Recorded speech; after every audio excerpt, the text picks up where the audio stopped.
Kumusta kamuntanan? Shalom. Sa Hebrew, shalom. And then sa Binisaya, ang kalinaw mag-auban kaninyo. So, kumusta kamo? Hinaot po unta nga ang Dios magkanunay mag-auban kanato. Una sa tanan, magpasalamat gihapon ako sa tanan nga mitabang aron nga kita makatuon sa pulong sa Ginoo. Sa dili pa kita magsugod atong ibutang ang tanang sa atong Bible study karon sa atong Ginoong Hesukristo. Amahan namong langit non dakan salamat nga kami makatuon gihapon sa imong pulong. Ginoo, ang imong pulong mao'y among suga dinhi sa kalibutan. Bisan sa kalisod, bisan sa walay kalinaw sa ubang nasyon, Ginoo, ikaw ang among kalinaw. Lord, hataga kami og mayong panghuna-huna karon, abrihan nimo among tagsa-tagsa ka kasing-kasing. Aron nga kami maantigo sa imong kinabuhi ug unsay imong plano kanamo. Lord, daghang salamat sa imong pagpakamatay dito sa Kalbaryo. Sa ngalan ni Jesus, Amen. Hey, sa usang semana gatuon kita sa sinulat ni Juan, Kapitulo 19. Dili nato malimtan nga ang purpose nga gisulat ni Juan mao nga kini gisulat aron motuo kamo nga si Jesus mao ang Kristo, ang anak sa Dios. O nga si Jesus o nga sa atong pagtuo, pagsalig, makabaton kita og kinabuhi nga walay katapusan. So dili nato malimtan na nga mao nay sa sa Kapitulo 19, adunay mga butang nga gusto ra kong nga atong dili nato malimtan nga si Jesus nagpakamatay kanato. Unsa may giingon ni San Pablo mahitungod sa gihimo ni Jesus dito sa Kalbaryo. Sa dihang nagsulat siya og tambag sa simbahan sa Galacia sa simbahan. Galatians 2:20 mingon siya, gilansang ako uban kang Kristo dito sa cross. Busa dili na ako ang nabuhi kundi si Kristo na nga ania kanako. O kining kinabuhi ko karon akong gikinabuhi diha sa akong pagtuo sa anak sa Dios nga nahigugma og nagtugyan sa iyang kaugalingon alang kanako. So usay giingon ni San Pablo, gilansang ako uban kang Kristo. So mao na itong gitun-an sa usang semana. So karon magsugod na kita unsa may atong nakuha dito sa kapitulo 19. Sa kapitulo 19 atong makita nga si Jesus gilansang sa cross, and then dinhay duha ka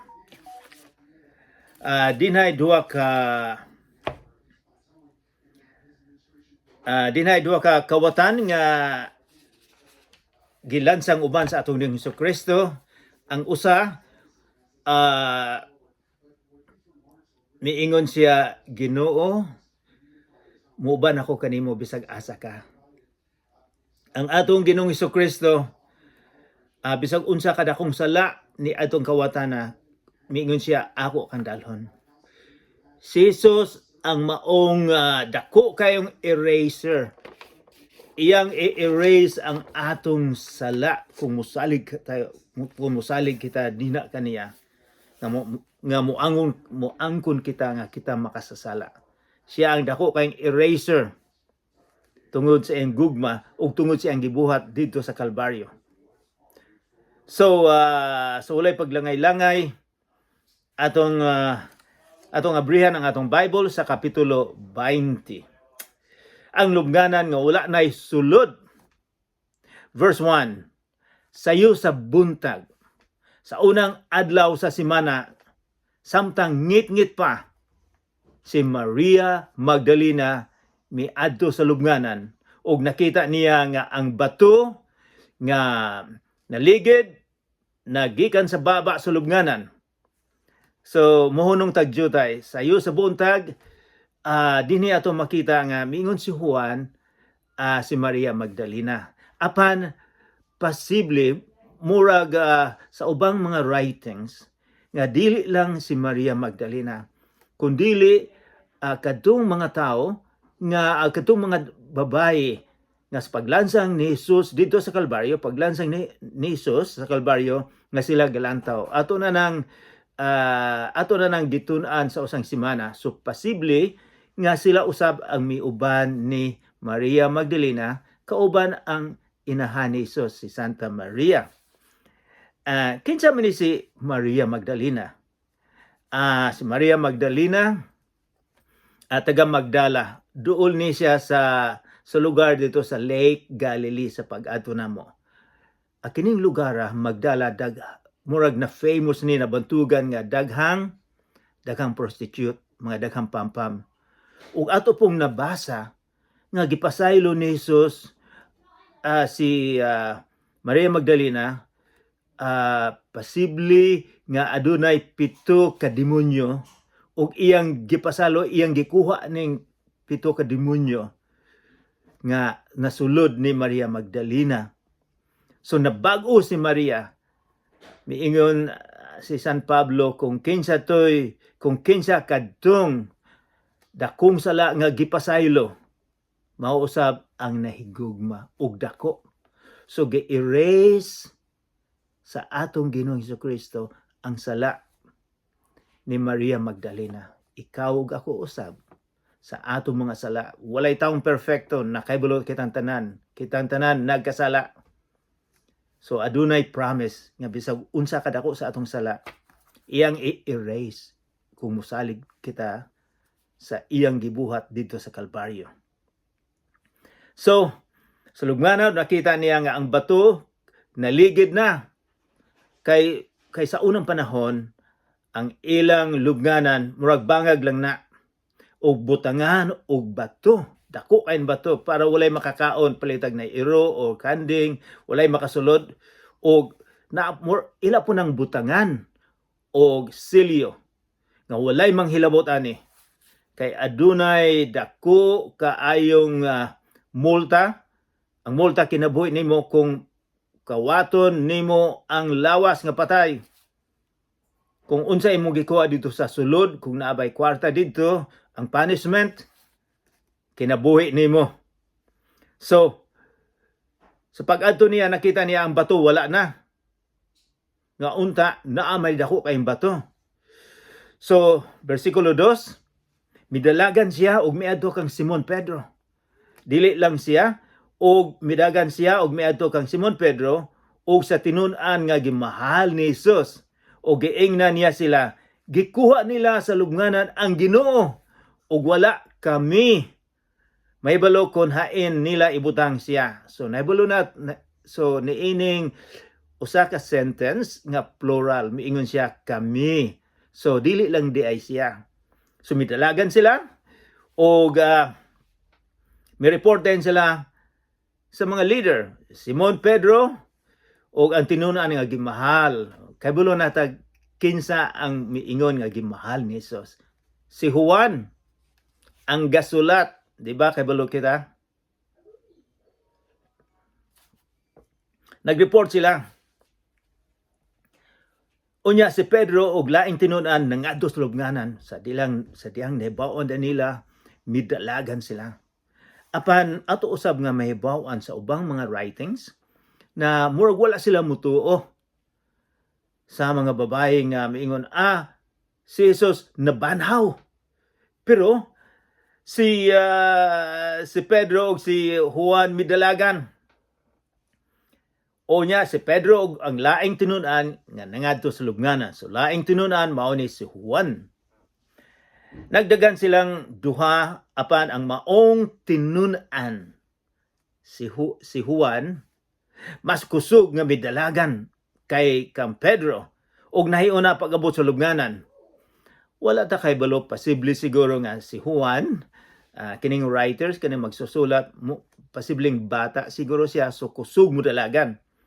So miingon iyang mas kusog pa siyang mudalagan ni Pedro, ambot nganong iyan ang gibutang sa iyang pagsulat, pero miingon siya mas kusog kong mudalagan. And then pag-abot niya, versikulo 5, milili siya sa lubnganan. Og iyang nakita ang panapton nga lino, apan walay sulod na. Ang kinaiya gyud sa unang panahon, sa panahon ni Jesus, kung mamatay ka, poston ka og linen, lino. Poston ka, poston ka og butang kag daghang kay mga lamas. Dinhi ato pong nahibaw-an nga si Nicodemus kadtong gisultihan ni Jesus sa bantugan kaayo nga you must be born again to enter the kingdom of heaven. Katong giingnan ni Jesus nga kinahanglan magbag-o ka pag-usab, born again, usa ka makaadto sa langit. Nagdala og usay gidala 50 ka kilo nga mga pahumot para ibutang ni Jesus. So ilang poston ni ang namatay, paghuman naapoy laing putos sa ulo.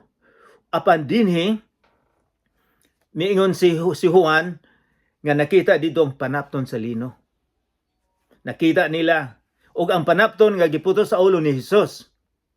Wala kini mahitipon sa panapton nga lino, kundi linukot lang gihapon diya sa iyang nahimutangan. So sa paglantaw niya, ang panapton sa ulo murag maayong pagkalukot ug ang sinina usab murag wala gigisi-gisi.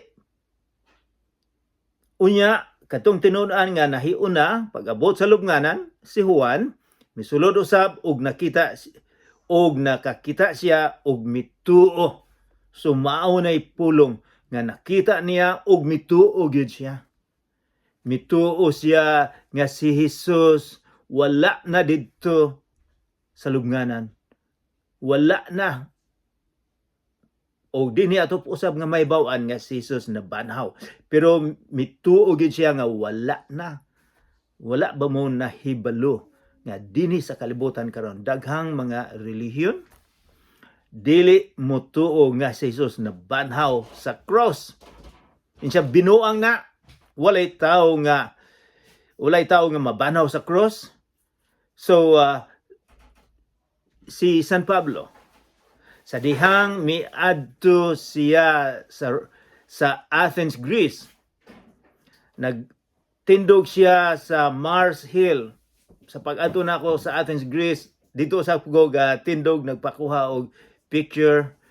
Dito si San Pablo nagsermon nga kining iyang gisermon karon mao ang usa ka tawo Ginoo nga miani sa kalibutan, nagpakatawo og gilansang sa cross og nabanhaw ang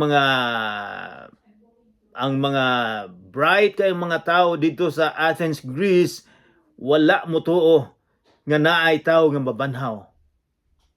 Apan dinhi atong mahibaw-an nga nabanhaw siya.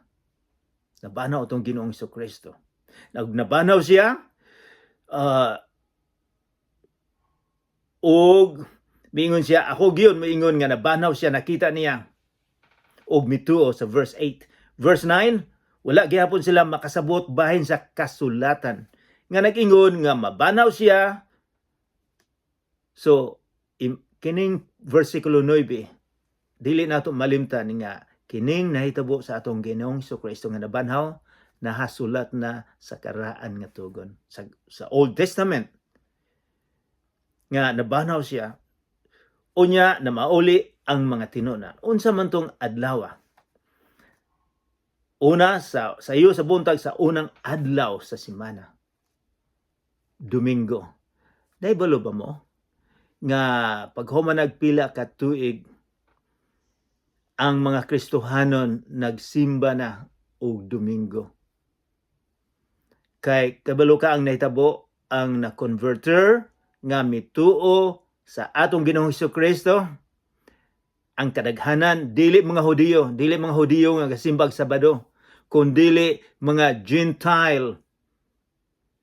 Wala sila ingna kamo musimba mo og Sabado. For thousands of years ang mga Kristohano nagsimba na og Domingo. Ug ang atong Ginoong Jesucristo nabanhaw sa Domingo ug siya miadto sa langit sa adlaw nga Domingo. Mao nang nagpalayo na ang mga Kristohano sumusunod ni Jesus, wala na musunod sa mga gitudlo sa mga Hudiyo. Verse 11, apan si Maria nagtindog nga naghilak dito sa gawas sa lubnganan. Si Maria ug ang mga babae nga uban niya. Ang duha ka disipulo mibalik na, apan si Maria nagtindog ug naghilak dito sa gawas sa lubnganan. Wala siya mo pauli. Unya miyuko siya aron paglili sa lubnganan. Og nakita niya dito ang duha ka anghel nga nagbistig puti og naglingkod sa dapit nga nahimutangan sa lawas ni Jesus. Madlok ba mo kung makikita og anghel? Ang pagkatao ni Jesus dinhay mga anghel, pero dili duha, pero pila ka libo ang nagkanta sa pagkatao sa atong Ginoong Jesucristo. Kini duha lang. Nakita ba mo og anghel? Si Maria nakakita. Nagbistig puti ug naglingkod sa dapit nga nahimutangan sa lawas ni Jesus. Ang usa dito dapit sa uluhan ug ang usa dapit sa tiilan. Gidescribe gyud kung hain ang duha ka anghel. And then, verse 13, babae, ngano naghilak ka man? Sila nangutana. Kinsa may dili muhilak? Posible usab sa akong nabasahan nga si Maria Magdalena, wala lang muhilak pero naghaguyhoy kanang misyagit gyud. Nakasyagit na bumo nga muhilak. Mooy gisulat gyud nga siya misyagit, mihilak ug ang mga anghel miingon, babae ngano naghilak ka man? Sila nangutana. Si Maria mitubag, ila man gud nga gikuha ang akong Ginoo ug wala ako mahibalo kung hain niya ibutang sila. Sa paghuman niyag sulti niini, milingi siya ug iyang nakita si Jesus nga nagbarog didto apan wala siya makaila nga si Jesus di ay kadto. Nganong wala man siya kahibalo? Posible siguro kusog ang hilak niya, and then ang luha daghan kaayo, and then kadlawon pa, o posible siguro ang adlaw na sa atubangan niya, kay pagsilang na siguro sa adlaw, wala niya kahibalo kung kinsa nang tawanang. Apan nakita si Jesus nga nagbarog dito, apan wala siya makailan ni Jesus di ay didto. 15, miingon si Jesus, babae, nganong naghilak ka man? Nangutana si Jesus kaniya. Mingon si Maria, kinsa man ang imong gipangita? Nagtuo si Maria nga siya mao ang hardinero, magbalantay didto sa lubnganan. Busa miingon siya kaniya, kung ikaw maoy nagkuha kaniya, tug-ani ako, hain mo siya ibutang kay kuhaon ko siya. Wow, determinado si Maria. Nga, wala ta kay bulo kung dako ba ni si Maria? Nga, wala ta kay bulo kung sa kadako, iya bang pasanon ang atong Ginoong Jesucristo, nga puno man ni sa lamas, mga 50 ka kilo. Siguro sa iyang sa kasubo niya, bisag unsa ra siguro gisulti niya. Insya, kung ikaw nagkuha, tug-ani ako kung hain mo siya ibutang kay kuhaon ko. Verse 16, si Jesus miingon kaniya, Maria, og si Maria miatubang kang Jesus og miingon sa Hebro, Rabboni, sa ato pa magtutudo, Rabbi. Sa pulong lang nahibalo si Maria nga si Jesus ang nagsulti kaniya. Unya giingnan siya ni Jesus. Ayaw ako hikapa kay wala pa ako makabalik sa amahan. Adto hinuon ang akong kaigsunan nga suginli sila nga muadto ako sa akong amahan o sa inyong amahan, sa akong Dios o sa inyong Dios. Unsay gisulti ni Jesus? Ayaw ako hikapa. Nebalo mo sa original, wala miingon nga ayaw ko hikapa, kundili ayaw ko gaksa og husto. Ang uban kani moingon nga didto gihawiran gyud ni Maria ang tiil ni Jesus para dili na makalakaw. Apan miingon si Jesus, ayaw. Kay nebalo ka, ang atong Ginoong Jesucristo 40 pa ka tuig usa siya mibayaw, usa siya mibalik sa langit. And then so daka pang mga nahitabo, so hey, dili ko mulakaw 40 pa ko ka adlaw dinhi. And then gihatagan ni Jesus si Maria og trabaho. Niingon si Jesus, adtua hinuon ang akong kaigsuonan. Kinsa maning kaigsuonan? Ang mga disipulo. Ang mga disipulo ni Jesus, ang mga sumusunod. Kini first time una ni nga miingon si Jesus ang iyang mga disipulo, iyang mga igsuon. Ikaw ug ako usab mga igsuon sa atong Ginoong Jesucristo. Kita ang sumusunod. So miingon siya, suginli sila nga muadto ako sa akong amahan o sa inyong amahan, sa akong Dios o sa inyong Dios. Busa, gisuginlan ni Maria Magdalena ang mga tinunan. Mibalik din siya dito o gisuginlan niya nga nakakita siya sa Ginoo o gisaysay niya kanila ang gisulti ni Jesus, ang sugo. Nagpakita si Jesus ngadto sa iyang mga tinunan. Verse 9, sa pagkakilom-kilom na ni adtong adlaw, pagkahapon na, nga maoy unang adlaw sa semana, Domingo, adlaw sa semana, nagtigom ang mga tinunan o gitrangkahan nila ang pultahan. Ngano? Kay nahadlok man sila sa mga kadagkuan sa mga Hudiyo, sa mga religious leaders. Unya mitunga si Jesus sa taliwala nila og miingon, mainyo ang kalinaw. Shalom.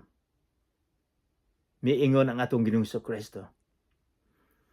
Miingon ba si Jesus nga mainyong kalinaw? Nga naman nga ang atong Ginoong Jesucristo wala nasuko nila. Nganong wala man siya moingon, kamo mga disipulo sa akong kalisod sa kinabuhi, Diyo tayo mitabang nako, kamo nanalagan, mga talawan mo. Ang uban masuko, apan ang atong Ginoong Jesucristo miingon siya, mainyo ang kalinaw. And then, unsa may makita nato dinhi, gitrangkahan ang tanang balay nila, walay makasulod kay nahadlok man sila. Apan unsay nahitabo? Misulod lang ang atong Ginoong Jesucristo.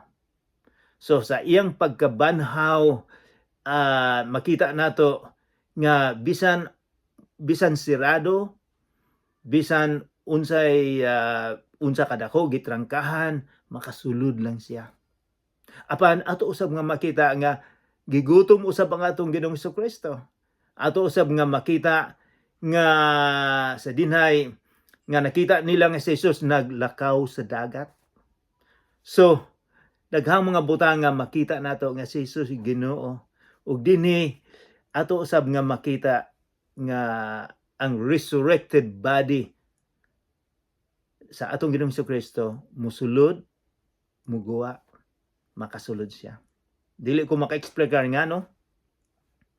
And then verse 20, human siya makasulti niini, iyang gipakita kanila ang iyang mga kamot ug ang iyang kilid.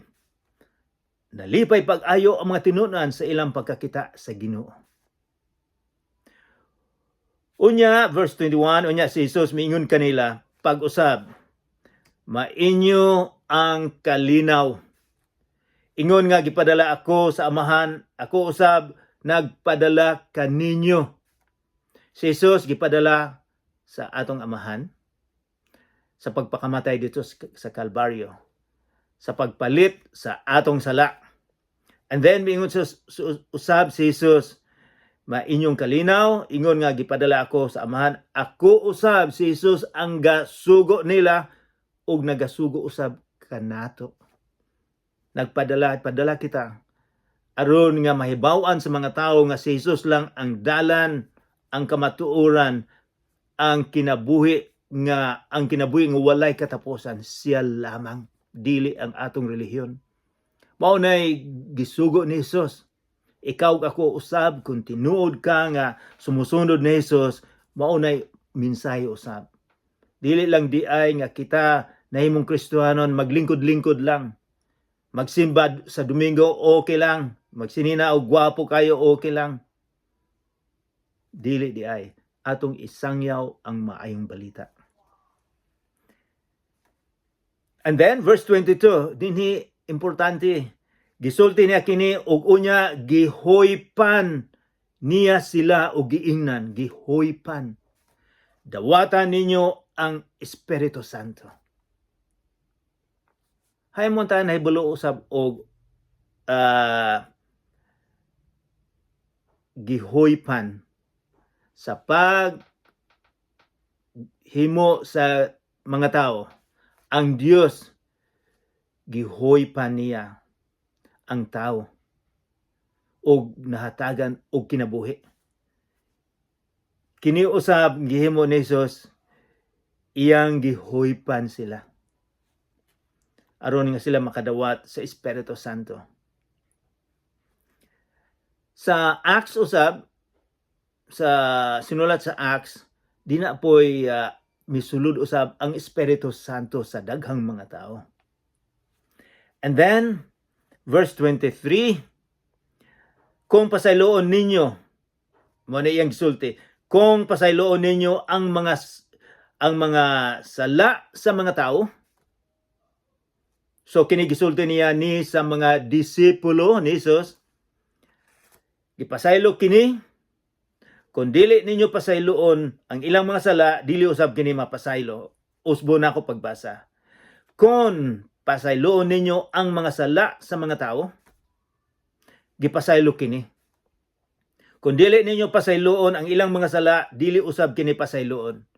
Kini dili lang gihatag ni San Pedro, kundi gihatag kini sa mga disipulo. Unsa may mahitabo, unsa may himuon nga mapasaylo ang sala.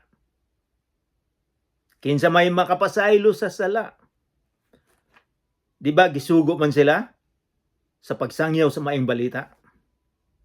Nga si Jesus lamang ang makapasaylo sala, nga gipalit niya ang sala, ang atong mga sala.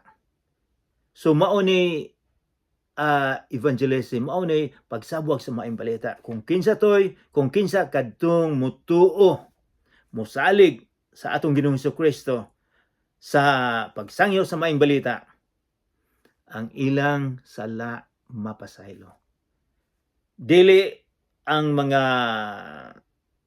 disipulo ang makapasaylo, kundi si Jesus ang makapasaylo. Unsa may atong buhaton karon? Nga si Jesus nabanhaw. Si Jesus nagpreparar para kanato. Og si Jesus gasugo kanato sa pagsabwag sa maayong balita. Wala siya moingon nga pagsabwag kamo aron nga mahimong membro sa inyong simbahan. Kundi magsabwag sa maayong balita nga si Jesus mao ang shalom. Mao makahatag og kalinaw sa atong kinabuhi. Mag-ampo kita. Among amahan nga langitnon, daghang salamat sa among gitun-an karon nga ikaw Dios sa gugma nga bisag unsa kadako sa among sala, kung kami mutuo mosalig kanimo, imo kaming mapasaylo. Daghang salamat sa dako kayong promise. Sa ngalan ni Jesus nga among manluluwas. Amen.